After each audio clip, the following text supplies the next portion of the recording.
Assalamualaikum warahmatullahi wabarakatuh. Perkenalkan, nama saya Muhammad Rifai.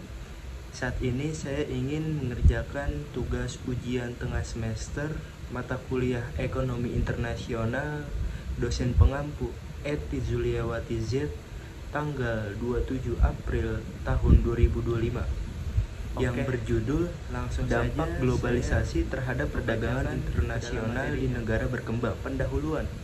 Globalisasi adalah proses integrasi dan interaksi antar negara dalam bidang ekonomi, politik, sosial, dan budaya. Perdagangan internasional menjadi saran utama dalam pertukaran barang dan jasa antar negara yang sangat berdampak pada negara berkembang. Ciri-ciri globalisasi.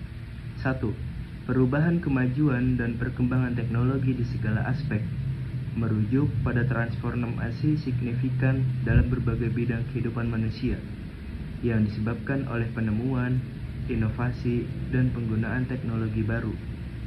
2. Globalisasi ditandai dengan pesatnya perkembangan ilmu pengetahuan dan teknologi, sehingga ia mampu mengubah dunia secara mendasar.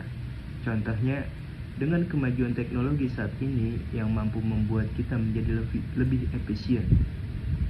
Adanya ojek online juga bisa menjadi salah satu tandanya globalisasi yang ada di 3. Pasar dan produksi ekonomi negara yang saling bergantung.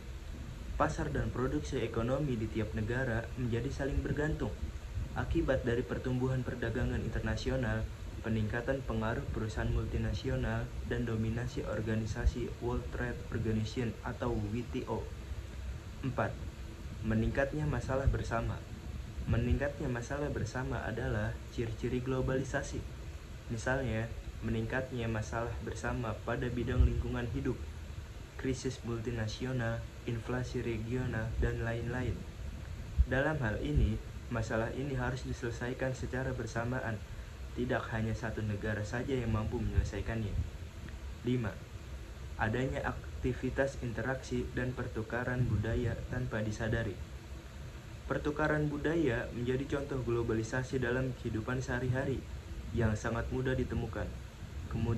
Kemajuan teknologi ini membuat interaksi antar masyarakat dunia secara luas dan akhirnya akan saling mempengaruhi satu sama lain.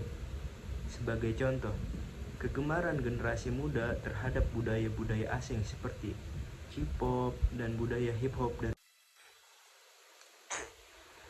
selanjutnya, manfaat globalisasi bagi negara berkembang. 1. Akses pasar global.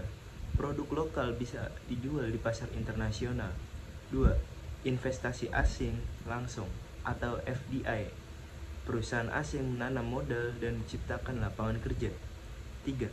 Transfer teknologi. Negara berkembang bisa memperoleh teknologi baru dari negara maju. 4. Peningkatan lapangan kerja. Industri ekspor menciptakan lebih banyak pekerjaan. 5. Meningkatkan produktivitas kerja. Globalisasi membuat persaingan pasar semakin ketat. Hal ini mendorong para pekerja dan produsen akan meningkatkan produktivitas kerjanya.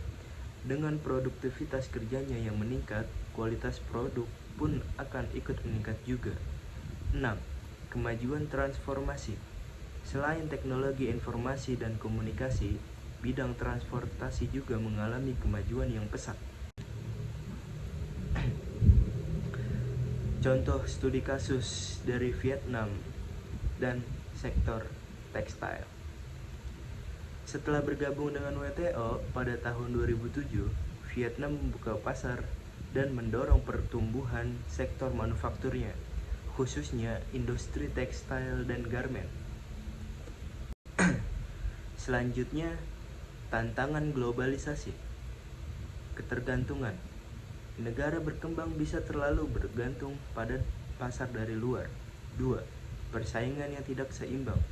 Industri lokal sulit bersaing dengan perusahaan multinasional. 3.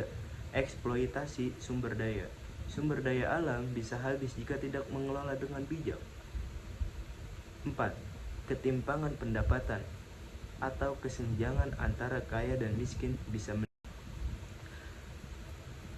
Selanjutnya, tantangan. 1. Persaingan harga. Dari negara seperti Bangladesh dan Cina menekan margin keuntungan atau menekan hasil dari keuntungan setipis mungkin. 2. Ketergantungan pada bahan baku impor membuat industri rentan terhadap fluktuasi harga global. 3. Tekanan standar global seperti sertifikasi lingkungan dan hak buruh memerlukan penyesuaian industri lokal. Dampak positif. Ekspor melonjak signifikan, terutama ke pasar Amerika Serikat dan Uni Eropa. 2. Investasi asing langsung atau FDI. Upah meningkat karena upah tenaga kerja yang kompetitif dan kebijakan pemerintah yang mendukung. 3. Penciptaan lapangan kerja massal di sektor tekstil, terutama bagi perempuan di pedesaan. Selanjutnya, kesimpulan studi kasus Vietnam. Vietnam berhasil memanfaatkan globalisasi untuk mendorong pertumbuhan industri tekstil dan meningkatkan ekspor serta lapangan kerja. Namun, keberhasilan tersebut diiringi tantangan seperti ketergantungan bahan impor, tekanan persaingan global, dan tuntutan standar internasional.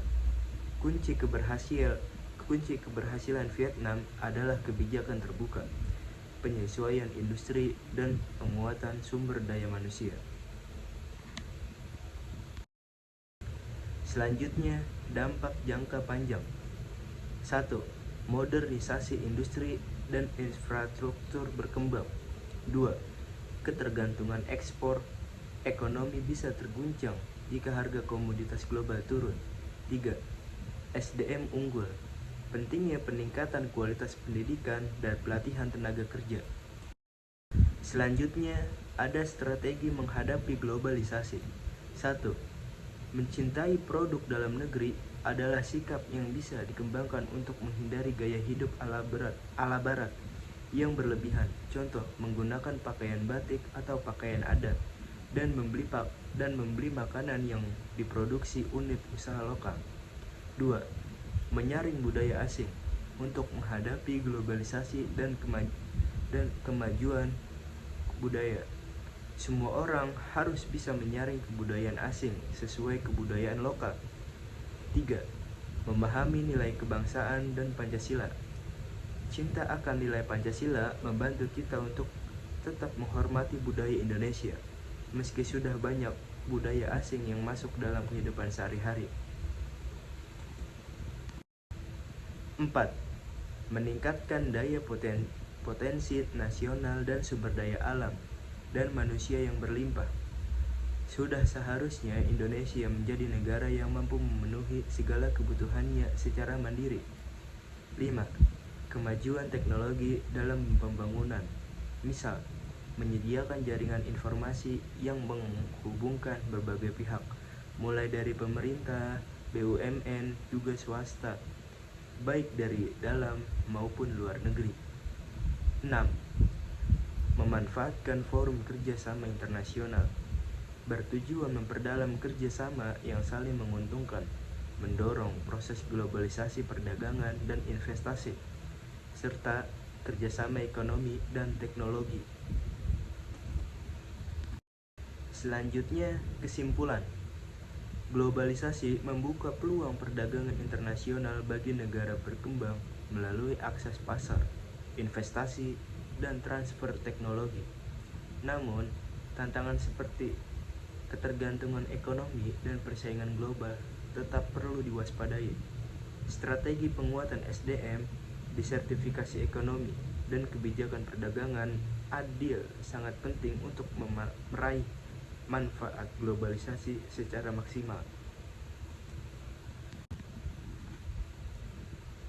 Selanjutnya ada referensi, dan berikut sumber referensi yang saya ambil dari berbagai sumber. Contohnya dari media Indonesia, yang kedua Kumparan, yang ketiga Jurnal Universitas Pahlawan, yang keempat dari Liputan 6.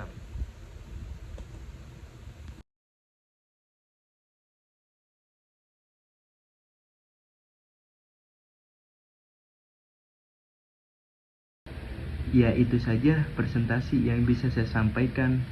Kurang lebihnya, mohon maaf apabila ada salah kata dalam penyampaian. Cukup sekian dan terima kasih. Assalamualaikum warahmatullahi wabarakatuh.